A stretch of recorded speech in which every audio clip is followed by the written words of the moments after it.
Hi guys, welcome back to the channel. In today's video, I'm talking to you about 7 really expensive things in sewing that I would love to buy. I can't justify them, but if money was no object, we can dream, we can dream. If money was no object, then these are the things, the 7 things that I would purchase. Just before we get started, it is really hot in here. So the first one is a professional bespoke dressmaker's dummy. In my size, in my particular size, once I'm at my goal weight. So over the years, I've really wanted one of these. I did have a dressmaker's dummy, but it was a plastic one from TK Maxx and it was expandable, but even as it expanded to its maximum, it was still not big enough for my body at the time. So I never really used it. It was just a clothes horse in the corner, which was a complete waste. I ended up selling it on when I moved because there was no point keeping it when I wasn't using it. And one of the reasons that I wasn't using it was because I couldn't get pins into it. The idea of having one of these is that you can draft your own clothes. So you put them, ideally it's in your body size and shape, and then you put the fabric on the dressmaker's dummy, pin it, and create these designs. But I couldn't pin it and it wasn't in my size, so I didn't keep it. But that was just a cheap one, £60 I think I paid. I went to an expo in London some years ago and they had these dressmakers dummies, and they are bespoke, they're fabric, they're padded, they're ideal for what I'm talking about here. And they were, I think they, at the time, they were selling them at £400 a piece. But I know, especially for a plus size one, that they go up to about £1,200. I just can't justify that. If I was a professional, of course I would have one. But I'm not. I'm a YouTuber. So it didn't happen. But if I am ever in a position to buy a dressmaker's dummy, that's what I would get. One in my exact size and one that is padded. And a really good quality one as well. You don't want it falling apart. The next thing I would purchase, if money was no object, is an air threader serger. So I've talked a lot about sergers on this channel. I absolutely love the serger I have. It opens at the front and gives me easy access to thread it, so it's not such a huge deal anymore. When I had my first one, which was a really cheap one, threading it, oh, it was a nightmare, especially with my essential tremor. So I daydreamed for having an air threader, but it's out of my price range, to be quite honest with you. I ended up buying a Jaeger, which is similar to a Baby Lock in America. It's the next best thing because it opens up and I can have an easier time of threading it. But, you know, this is a little bit of FOMO because I see everyone on Instagram with their air threaders. I see you guys comment that you have an air threader and you love it.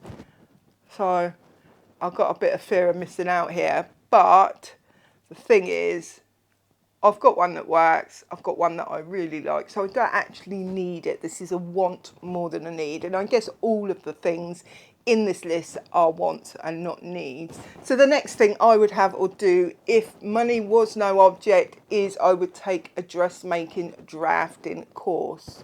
So you can learn online quite easily. There's numerous YouTube videos out there that will give you the information you need to learn to draft your own clothes.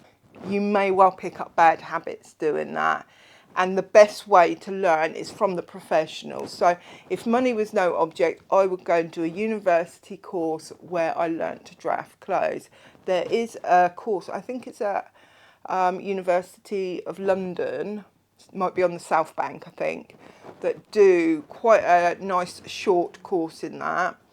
But obviously you've got to stay in London. That's not an issue because my sister lives in London. The price of the course is the issue. So I can't do that. But maybe in the future I may be able to do that. Let me know if you've taken a professional dressmaking course down below and how you found it. And do you draft your own clothes now? Oh, the next thing I would buy, I would love to do this, is luxury linen that is wide enough to make bed covers with for a double or a king size bed. I would love to purchase that. Now you can buy it, and I think it's something like £50 a metre from Merchant and Mills in the UK. And yeah, they have some gorgeous fabrics. And if money was no object, I would purchase that and make my own bed covers. Because I don't know about you, I've been on the lookout for a new duvet cover set, because I've just bought a king size duvet and my current one's a double. So I need to get some new duvet sets, and I want them for when I move anyway. But I just can't find anything I like in my price range. There is a company called Pigs in Blankets or Piglets in Blankets. They do some lovely, lovely bed sets, but they're like over £100 a piece. So this is what I'm saying. This is what I'm saying, guys. If money was no object, then I would absolutely make my own bed set. I mean, in terms of sewing, you don't get a much easier thing to make than a bed set, do you? Especially if you come from making clothes. The next thing I would purchase, if money was no object, and one day we hope that it won't be, but for now, I can dream. I can just dream. And that is an ergonomic chair. But Claire, you might say to me, you're sat in a brand new chair now. We've talked about this, haven't we?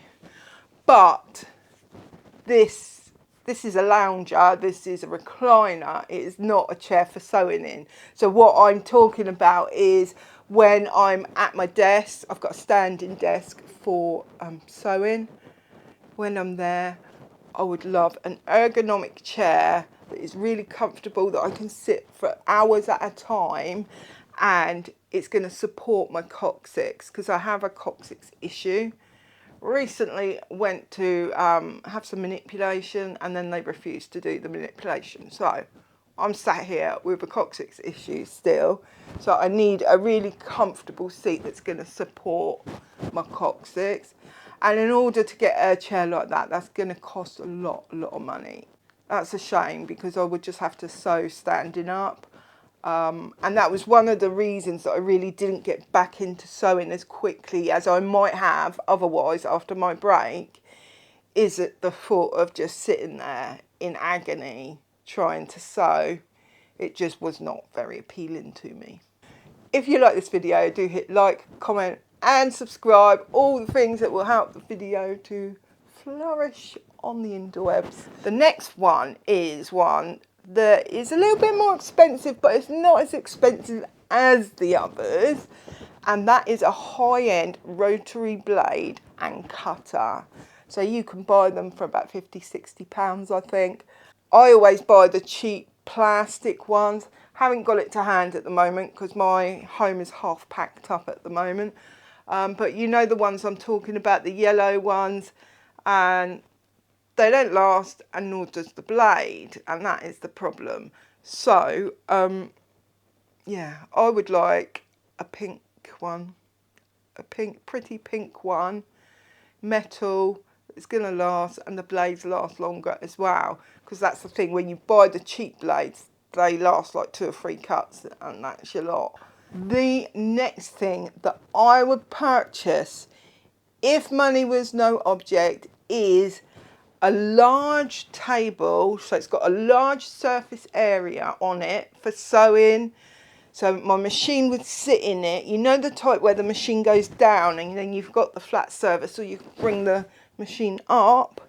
I think you get those tables with Baninas, to be honest, but I haven't got £4 to drop on a sewing machine. So there is that. But no, I would not buy a high-end sewing machine, even if I had the money. I do not need one of those. I've got my brother, and that is good enough for me at any level of sewing, really. But yeah, this table, I would want it large, because you want to be able to sew, but you also want to have fabric and your things on it, and to be able to cut out and that. I need a table that does everything so that it's not taking over my whole room. When I used to sew in this room, I had like 3 or 4 tables because I had one for sewing, I had one for cutting out, one for filming. Oh, God knows, it was a disaster in here. So, yeah, I want one table that does the lot, lots of storage underneath as well, so I've got easy access to my bits and pieces. I'm not asking for much, am I? Maybe one day, you never know. So that's all I've got for you today. This is a nice short one. I hope you enjoyed it, and I will catch you in the very next video. Bye for now.